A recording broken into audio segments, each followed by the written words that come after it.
George Monk Foreman III, you're currently 1-0 with one knockout. Didn't expect to get this noisy all of a sudden here. Tell us a little bit about, I guess the first question that has to come up is why you decided to turn pro. Obviously, it's not something you really need to do. Tell us about that. I decided to start boxing. It's always been something that, of course, in and around the family. But, everybody, they have these emergency rooms full of people that, broke their knee and have torn ACLs and broken bones and et cetera, just because they like to compete on the weekend. I'm just like anybody else, a weekend warrior. This is just what I chose to do. And in my family, with anything you do, you go professional. So that's why I'm boxing. It's just something I love to do, and I'm hoping that I can, really perfect it. Did you have any amateur fights? No amateur fights. It took me a while. I spent about 3 months trying to find an amateur fight, and I couldn't. I kept getting in shape, and then I couldn't find anybody over and over and over. Nobody wanted to fight me, so I figured just let me go pro, because at least I can count on the guy to show up. And that's how the idea of going pro really came about. I just wanted to have a fight. I had been training, and when you're training in boxing, you eventually want to fight, and here I am. Yeah.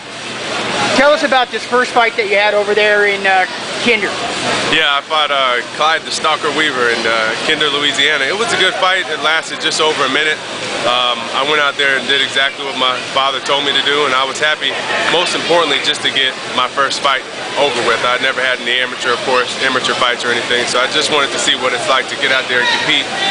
And now I just want to take my time and perfect my jab over and over, because I know there haven't been any great fighters without a great jab. So I'm working on that, and hopefully after about 15 fights, I can get people to start talking about there's a new American prospect. That's really what I dream about, just being a new American prospect, a real American that people can start hoping will get a chance at challenging for the title and the top contenders.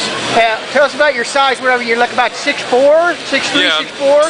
Closer to 6'5", actually. Okay. 6'5", 240 pounds. That's how big I am. Okay, so you got the physical tools, and I understand apparently you went to Rice University as well. Yeah, I graduated from Rice University a couple years ago, and studying business and sport management. Now I'm going to spend my time getting in the ring, and hopefully I can get out with my brains and go get me another degree.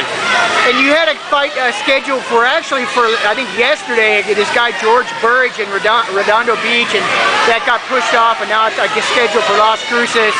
Do you know anything about this guy? Yeah, I'm not sure how that happened, but I'll be fighting George Burridge in Las Cruces in a couple weeks, and I don't know too much about him. I think you can find him on the internet, and I know his name, and that's it. Okay. All right, well, best of luck to you, and thanks a lot. Thanks a lot.